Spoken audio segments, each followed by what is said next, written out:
Welcome to the CU 2.0 podcast. Hi, and welcome to the CU 2.0 podcast with big new ideas about credit unions and conversations about innovative technology with credit union and fintech leaders. This podcast is brought to you by Quillo, the real-time loan syndication network for credit unions, and by your host, longtime credit union and financial technology journalist Robert McGarvey. And now, the CU 2.0 podcast with Robert McGarvey. Corning Credit Union knew the answers it wanted were in the data on its Scimitar core. The problem, and it was a problem, was getting the answers expeditiously so the information could be put to use when it was wanted.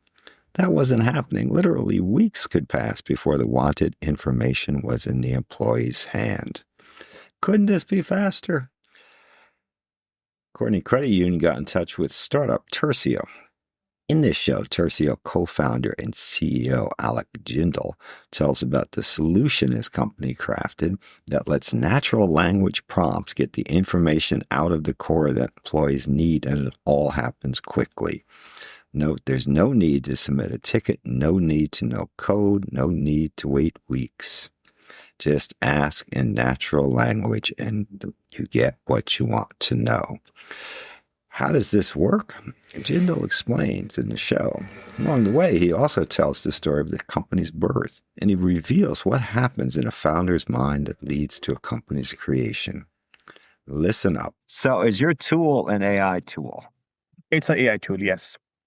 What makes it an AI tool? So understanding humans and what they need from data and making that understanding as humane as possible makes it an AI tool. And how many credit union clients do you have?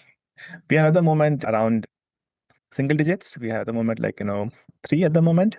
And we are actively engaging with the others in the form of POCs and the form of engagements. What's the approximate size of the credit union clients that you have? So size is up to 5 billion in assets. It's basically teams who are who have a good sized core, but at the same time, they may not have very large teams to be able to answer questions from their data. So they may have some warehouse, but they're not so big enough to have their very large IT or very large data teams. Only a handful of credit unions have big data teams. So I read you have Corning as a client. Their problem was getting data, getting answers about data out of their Scimitar core. And apparently there was like a 2 or 3 week backlog. And you offered a pretty quick natural language solution. And to me, natural language, I deal with Claude and Gemini all day long. And I always ask the question in natural language. I could even have half the words misspelled because my typing's bad. And they'll both figure out exactly what I'm asking. And so I think we're creating a whole generation of people who, of course, you can just ask it in natural language. You don't have to use Boolean terms or any of that stuff anymore. Right. So am I correctly describing what you've done for Corning? Absolutely. So I think any piece of data stored needs to be accessed at some point in time, right? And unfortunately, in the past, you have these 2 sets of people, one who store data, one who are experts on data, and one who are asking questions on data. And the ones who are asking are often asking in natural language itself, right? So these 2 words already existed. The thing we're doing right now is to how to make the people who are asking questions, enable them and empower them with tools which are AI powered, to make it easy for them. Well, and furthermore, let's go back to Claude. If I ask Claude a question, I use Fable, and if I'm paying with tokens, I'll ask a question. It'll take a minute, 3 minutes, depends upon the complexity of the question, to get back to me, but no more than 3 minutes. If Claude popped up there saying, "Hey, but dude, make a note. 2 weeks from now, we'll be back to you with this answer. Good luck. Goodbye. Talk to you then." I would switch all my search to Gemini. Right. Yeah. So in the past, people have become so much used to asking humans, asking other people about data, and now they want everything to be all self-serve on their fingertips. They want answers now. If you ask something from Claude, you want the answers now, basically. Now, why do I need your tool? Why don't I just tweak Claude somehow to get this? So interestingly, some of our clients, they actually use us as part of Claude. So basically, we are search tooling, and we can be used with any agent on top. So if you use, for example, Claude, we can just be a MCP link to have Claude understand all your intent on the top as an agent, and use us behind the scenes to fire all the backend data queries. Now, with Corning, how long did it take to implement this? So it took us 4 weeks of implementation, in which the first 1 week was installation, and then afterwards it was about refining and understanding their context. So every organization, every bank has their own ways of doing things, and capturing that into the context graph which we built is the actual effort, right? The installation is fairly easy. The actual part is how to make it useful, how to make it behave as people in their organization would do things as of now. So it took us basically a month of initial implementation, and then for them it took them a few months to have it all rolled out step by step with proper evaluation. Now, how many core systems can you work with in credit union land? So we can work with almost all of them. We work with Scimitar, Fiserv, Correlation, with also with things like Silver Lake, and that's one thing which we are doing. We're trying to make it agnostic of the core and the backend database. And our whole pitch is that you should keep data wherever it is. It's not important where it is. The important thing is that what you want to get out of it. Now, part your sales pitch, as I read it, is that you're bringing AI to the core. You're not bringing the core to AI, which, and credit unions, of course, are paranoid with perhaps good reason about introducing their data into an LLM, for instance. What happens to it then? Oh, I know you're telling me, not you, but the providers are telling me this will just be your data. We're not going to pool it with anything else. How do I know that's true? I don't know. Yeah. I'm much more comfortable if you say, "Hey, we'll bring our tools to you and just work on your stuff in your house, and you don't have to worry about it being exported." Yes. So I think this is a very important concern. And the first thing we did to solve this kind of a fundamental problem is to make sure our tool is installable in your environment. It's completely on premises. It's not based on cloud.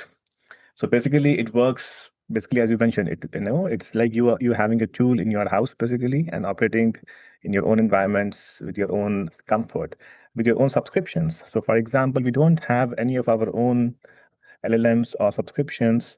We let people use the existing Azure subscriptions if they have, or the existing, LLM endpoints, so that we don't see any prompts from outside. Everything stays in their environment. So keeping things in their environment is extremely important for us to make sure that the things they're doing in the organization stays inside the organization. So having that isolation and that kind of a air gapped environment is what we kind of really focus on to make sure that everything stays in their walls. In fact, the way Corning showed internally was that they drew a map of the bank and they showed, hey, Tursio will sit in this box in our building. How is your fee basis? And I ask because, as you know, tokens are the coin of the realm now in generative AI. And companies are telling me that, oh, we have this token conservation strategy. In other words, don't use Claude, go use the Microsoft tool because you can use that for free. Well, but it's not as good. Yeah, it doesn't matter. It's free. Now, so what's your fee basis? Yes. So if you think about most AI companies are focusing on how do they help you burn more tokens. you do more stuff, you get more things done, and then basically you burn more tokens. And the way we are doing it is that we don't want to kind of help you go and burn tokens. We want to help you build your context graph, how things are done, your institutional knowledge about things in your organization, and have that built up and not based on like how many tokens you burn, right? So our fee is not based on the token or how much it's used. It's based on how big is the context graph we have helped you build. And in most cases, it's basically as a starting point, it's a flat fee. It's an annual license which we have got, which only scales in future if you have very large graphs or if you want to go and build some new graphs. So for example, you may start from core, but in the future you may also want to go and build some graph and have it linked with say Salesforce data, because I also have data from Salesforce. So we help you kind of do a search across all the sources you may have got, including core and including some things outside of core as well. And as you want to add more sources of data and build context across them, only then we scale in terms of our fee. Otherwise, it stays flat. Can you deal with data from almost any source? Anything structured, we can deal with, yes. Because a lot of institutions have data tucked in all kinds of different things, everything from Oracle to Salesforce. Exactly. So we support, for example, Oracle, DB2, Salesforce. You may have various kinds of on-prem sources. So we deal with like so many of them. For example, things like you may have things in Elastic, and we are able to build a single context graph across them, and we don't copy anything outside. So we run all queries in those sources itself. We just offer a search on top of that. Now, take me back. What's the origin story for your company? Moment of brilliance did someone have saying, hey, I can do this and turn this into a business? Yeah, that's an interesting question. So I've been working on the area of databases for the last 15 years, and I spent a bunch of time at Microsoft. And I was involved in a team called Cosmos over there. And in that team, basically, they analyze the entire, all the telemetry from all the various products they have from Windows, Bings, Office, and so on. And one thing I observed was that they have huge amounts of data being stored altogether. And the people who are asking questions on that data, how to improve things, how to find issues, bugs, all those things, they were having a very hard time. And often they were asking the same things over and over again. And people are writing all the scripts, all the jobs, all the SQLs, all the code. It was so much effort being spent to understand that piece of data. So it was a huge amount of data which was stored. It was inside of Microsoft, but people were having a very complex infra and a very hard time to get any sense out of that. And that made me think, okay, it should be easier. I mean, people who are asking the questions are so different from people who actually have the data being stored. And that kind of thing, for example, in one specific instance I observed someone was actually doing a same like mm, database join across two sources of information 70 times in the same day. So people are entirely unaware of things happening, and they just want to have information. So seeing that like state of things over there, it really made me think that, hey, things have to be simple. And how do we improve things for folks who are asking questions? And specifically with AI, as AI started. So we started this company in 2023. And at that time, the AI was starting to understand humans far better. And it gave me a hunch that, hey, if that's the case, then probably people who have questions can express themselves far better and AI can understand them. And that kind of initial understanding and feeling was something which, we thought, hey, we should do something about it. Does the quality of the data matter to you? It matters a lot. And this is a huge problem because enterprise data especially, is not clean. The issue I have seen is that the main problem I've seen is that people try to start cleaning everything they have got, which is not useful because you should only clean because most things aren't being accessed anyways. People don't care about everything you have got. So instead of trying to clean everything and have everything in order and then start asking questions, people should be allowed to ask questions first, and then the cleaning should happen afterwards. Only on things which are important. So you ask the question and then you identify the data you need to answer the question. Right. And hence, you need an abstraction layer which can understand your intent and can find answers even if the data is not so clean, so that you can focus on the thing which is important. Have you ever encountered data that you couldn't clean sufficiently? Oh, yes, all the time. So folks have empty values, null values, like, misspelled fields. They have all sorts of things. And hence, like, the way we don't just work off the schemas you have got.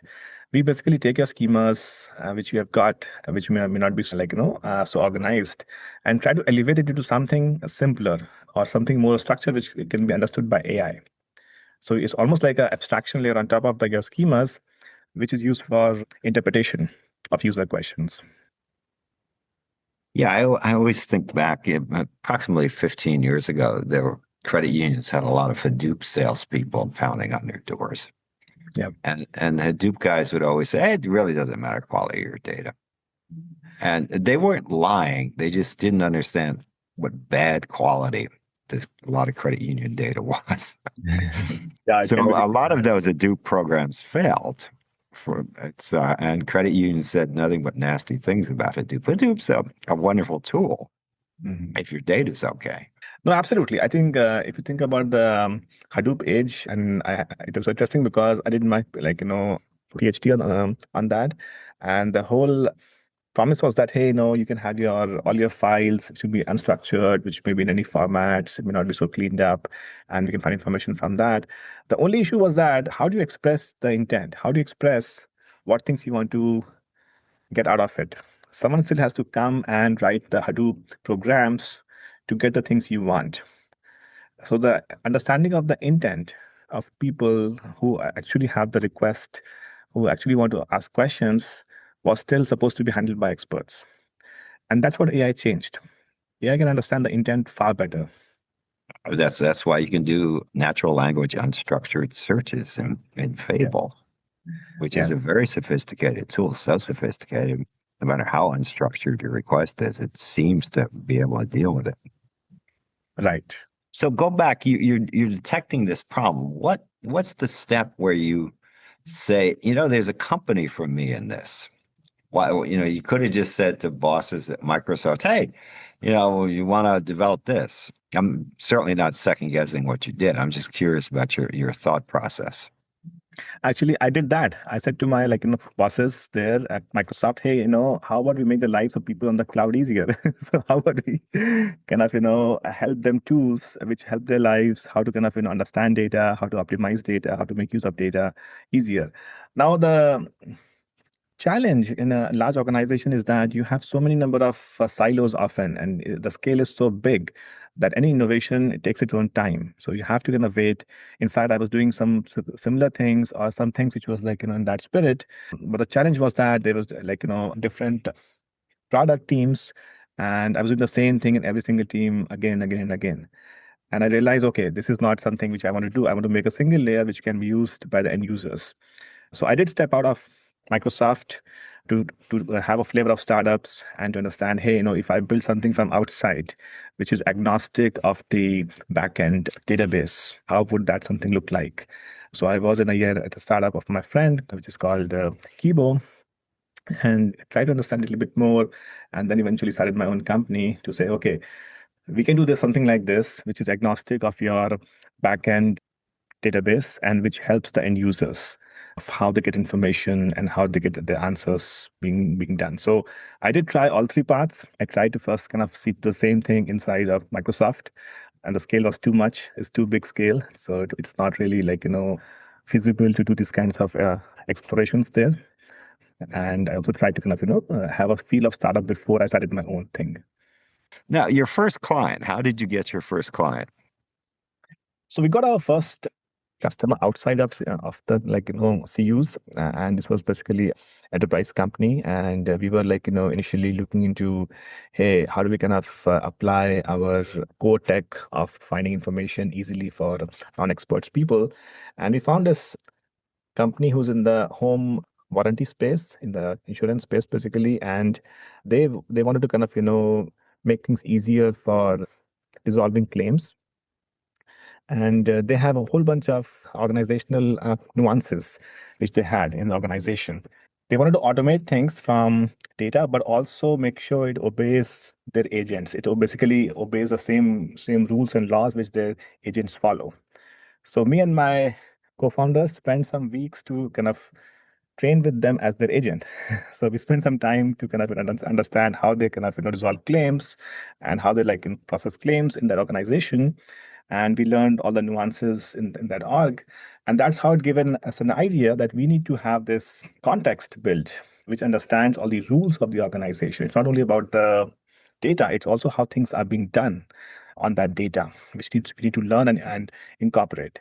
And that experience helped us kind of have the system built out, which we have now, which is now fairly automated, where we can kind of in an automated fashion infer this context graph. However, the first experience was entirely hard learned in a slow and steady fashion. When you're talking with a credit union in particular, what allows you to sell your product to them? And keep in mind, I'm sure you know this, credit unions are kind of overwhelmed right now with AI. They know they need it, but it's like they're wearing a blindfold and stumbling around in the dark, trying to figure out what to do with it. It's innovative, it's revolutionary technology, it's doing things in a way that you haven't seen done before in a credit union. So where do we begin, and why would I want to talk to you? Yeah. So if you think about all the AI solutions, there are mainly these two problems which folks see. Like first is that what's the value? So suppose I have the solution which you are saying, what's the value? What's the ROI? How do I make sure that it really helps me and my organization, right? So in a credit union, how will it really help me to really make sure that I get value out of it? And the second problem is that the implementation cost and the amount of time it takes, the effort it takes for me to implement, right? So often folks have small teams and they don't have like experts in house to kind of go and implement very fancy solutions. So answering these two is extremely important. And our answers are fairly simple. So for the first one, the value part, it's like if you want to have this data reports being sent or being asked for, and it takes weeks, and you can do it in a self-serve fashion in a few seconds, that's a clear value proposition. It saves time, saves effort, and it makes people more efficient. Also, it helps people ask more questions and serves the members better. Having that value extremely clear is so important. So that's what as well as to make people feel that, hey, I know something which I'm having, and I know the expected ROI from it. And the second part about installation is extremely important. That hey, how long is the implementation cycle? How much effort I have to put into that? How much I have to train it, tune it on my side, because I may not have experts on the team, right? So for that, we have built a completely installable on-prem package which installs over a call and completely in their environment. So basically having the friction removed in terms of installation and making the ROI basically super clear is what we have been doing as we speak with them.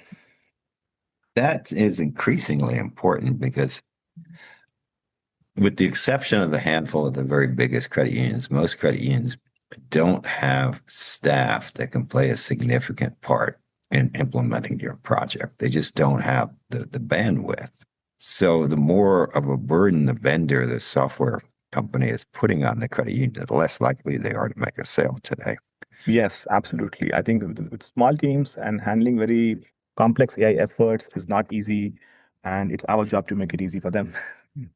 Now, the credit unions that you have as customers, are all of them asking for the same problem to be solved, or did each come with a different problem? Initially, we were exploring the space of all the problems they have, and often we found there's these two sets of problems. On one side, as it comes to AI, people often wants to have maybe some agents built, maybe some really automation done, maybe in the side of either back office or on the side of more of customer facing.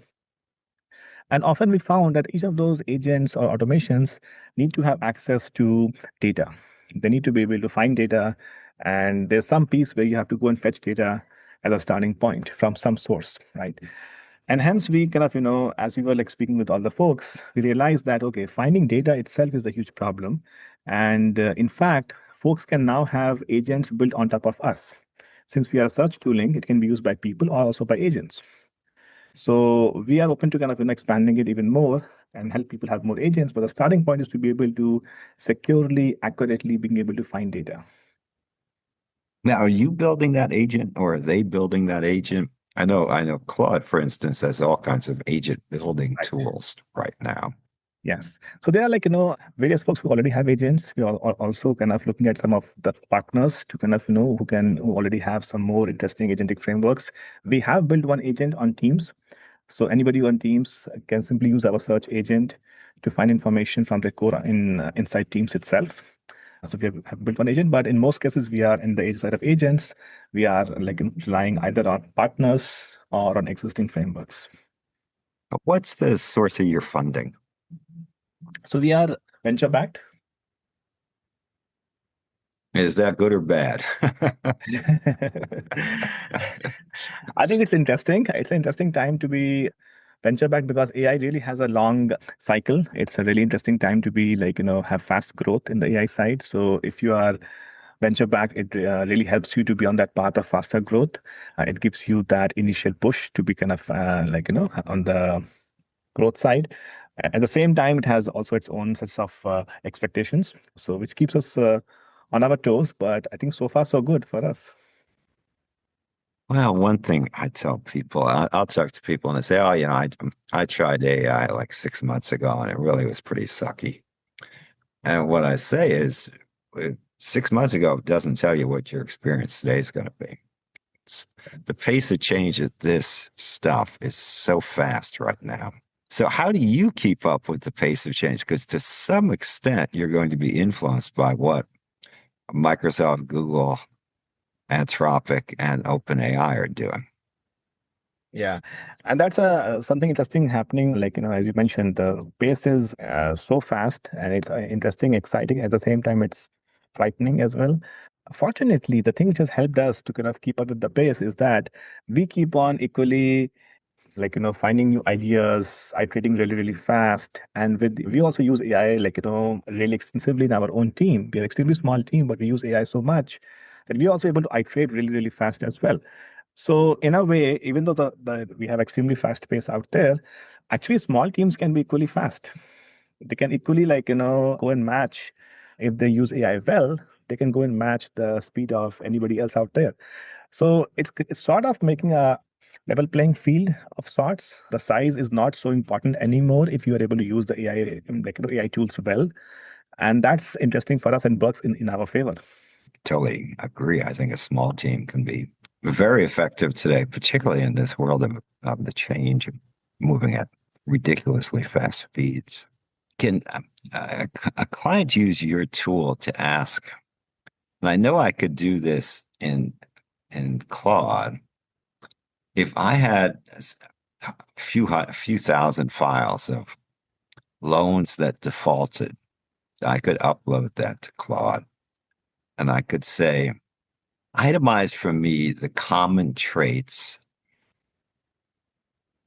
of the people who took out these loans that defaulted. What do they have in common? And Claude would come back with a list of traits. Can you do stuff like that? In fact, yes. So, for example, sometimes folks are trying to understand, say, if you have loans, I want to understand maybe things like delinquencies and where should I run maybe my marketing campaigns in with zip codes, right? And to answer questions like this, you have to kind of go and pull the information from a whole bunch of sources. You have to pull maybe from loans, from delinquencies, account Oh, balance. that's one of the cool things that you know, of course, is if you're using Claude, it shows you what Yeah, it's searching at, what it's looking at yeah. that moment when it's trying to come up with an answer. And it ranges all over the place. It's fast, really, and it's really searches far and wide.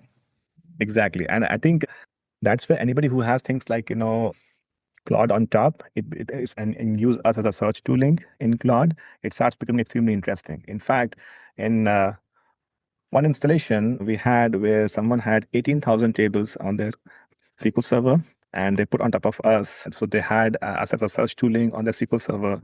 And on top of that, they used our search tooling in Claude.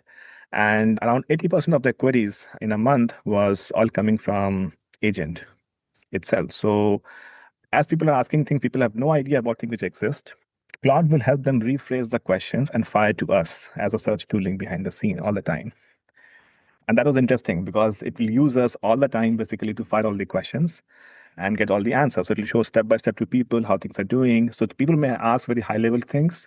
It'll have them split into smaller questions, have them rephrased and sent to us for asking specific piece of like information. So it's almost like people need to have no idea about the underlying like databases or schemas at all. We are approaching a point where anybody can ask now. Now, have you ever been approached by a potential client? You look at the situation, assume the client has money. Have you ever said, and can you envision saying, that's an interesting problem, but we can't fix this? Yeah. So we have in the past been approached by people who have things like images, and we say, hey, images is something we don't do. So if you have something, for example, unstructured fully, we say, hey, there are already some tools existing for that. Why use us? Because we try to be a bit honest there. And because even if you try to implement from scratch, it won't be the same thing. So we stay in the realm of like structured sources only. If you have like files or if you have like PDFs, you have other sources of information. Having said that, in some cases, people put even structured information as chunks into inside of a like database. We can help that search still.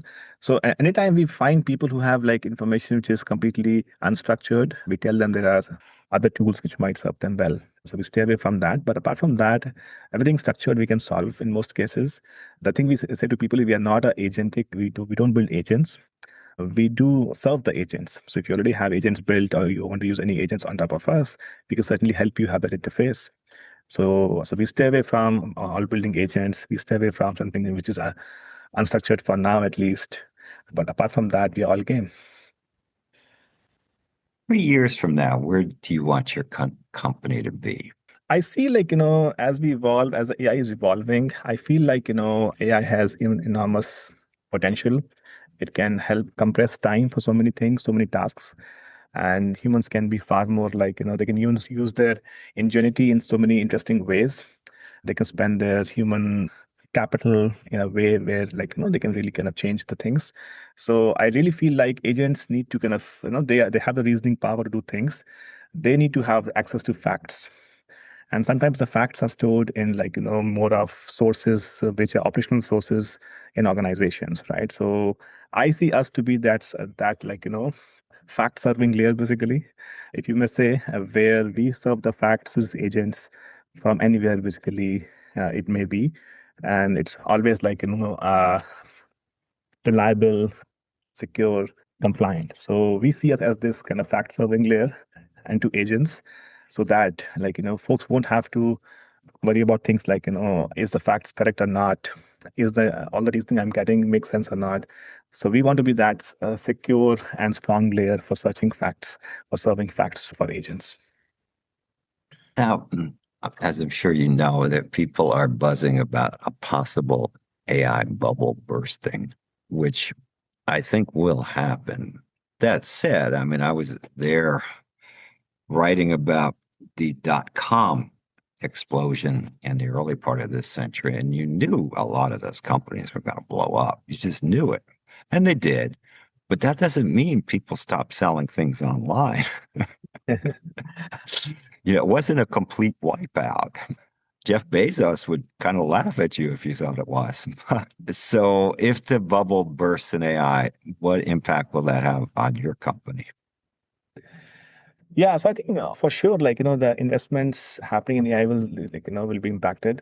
But at the same time, since we are like working with people who have operational databases, operational data, and they are already doing things even as we speak about it, and making them automated or faster is something which people need irrespective. Now, how it's implemented is via AI or via like quantum. All those things may change, but the fundamental like problem remains the same. That how do we make organizations more effective and more efficient? That will remain the same, right? So how we implement the solution it might change, but the problem remains the same. Yeah, go back to, I was talking about the Hadoop salespeople. The credit unions had a problem. They knew they had answers in their data. Right. They just didn't know how to get the answers out of their data. And so essentially you're selling the same tool that the Hadoop people were selling. Hopefully yours actually works. That's a real problem. I know the answer that I want is in this data. How the heck do I get it out of here? Right. And that problem is not going away. Yep. How you implement it, it'll change. So older days of the solution was Hadoop. It didn't work out. So we have evolved to now more of a AI-based solution. It may again, evolve.